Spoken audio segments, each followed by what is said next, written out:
So, alright, getting on to the next point that I want to bring out.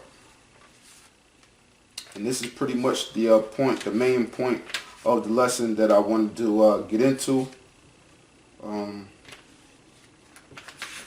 It's so many different points in here. Lord willing, I'll do a second segment on it, but yeah, I believe it's page 90. Yeah, here it go, right here.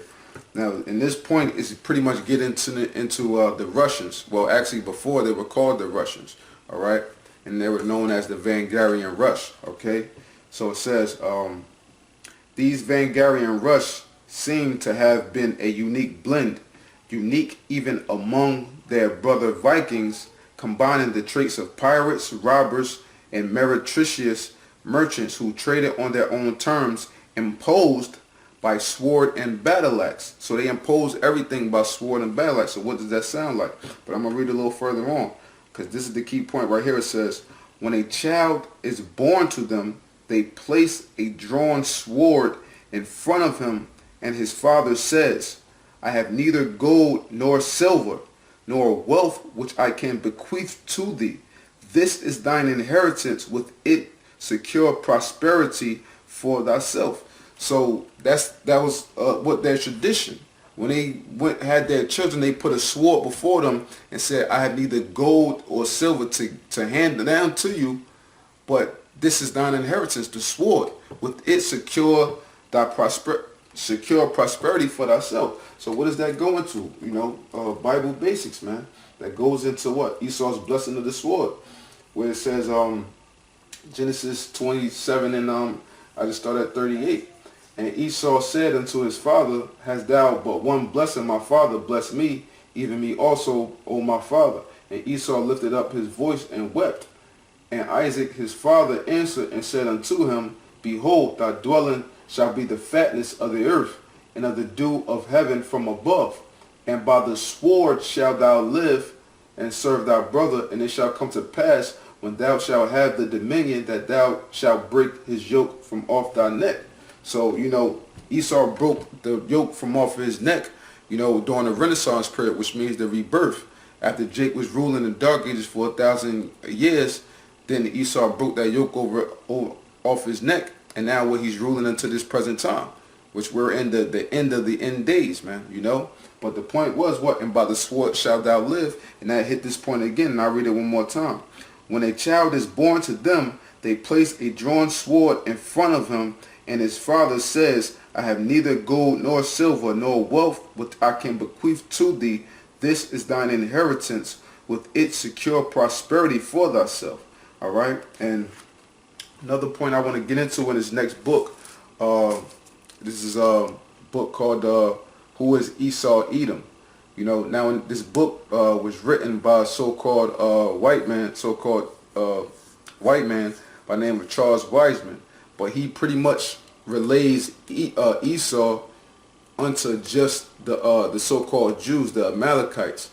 But, you know, not having a full understanding that Esau in general, or Edom in general, is the whole nation of the so-called white people, man. Not just the Amalekites, not just the so-called Jews. Okay?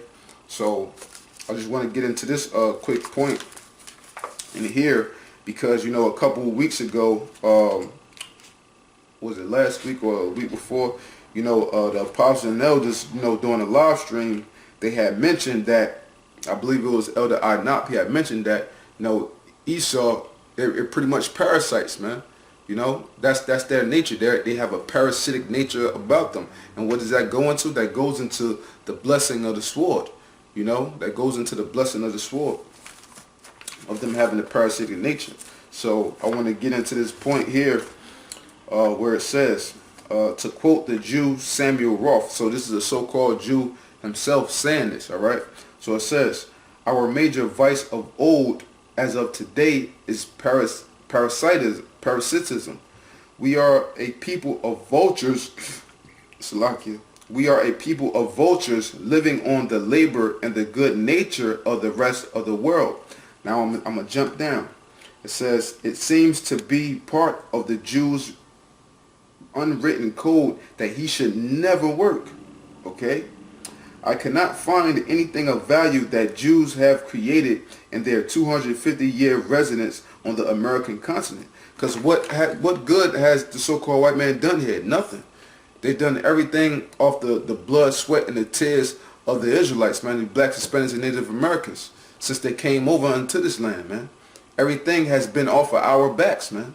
They have done nothing to really help this society prosper, man. But when Gad and them was over here first, they had this land flourishing, man. They knew how to till the soil. They knew how to deal with the land, dealing with the land Sabbaths. And when winter comes, you move on to the next area, so on and so forth. They took care of the land, man. You know? But what, as soon as the so-called white man came over here, destroyed everything. You know?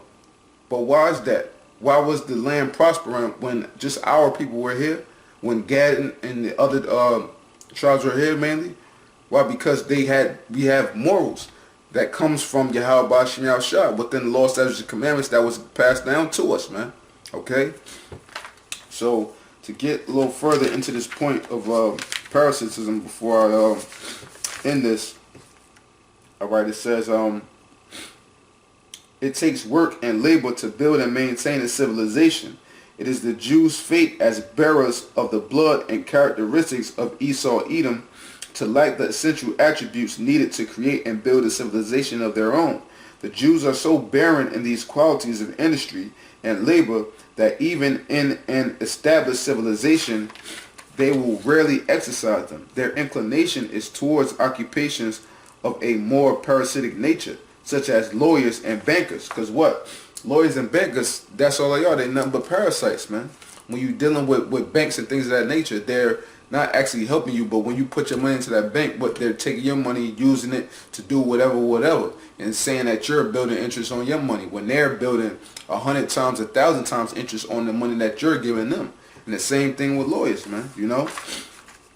It says, the genius of the Jew is to live off people, not off land, nor off the production of commodities from raw materials, but off people. Let other people till the soil. The Jew, if he can, will live off the tiller. Let other people toil at trades and manufacturers. The Jew will exploit the fruits of their work. That is his particular genius, man.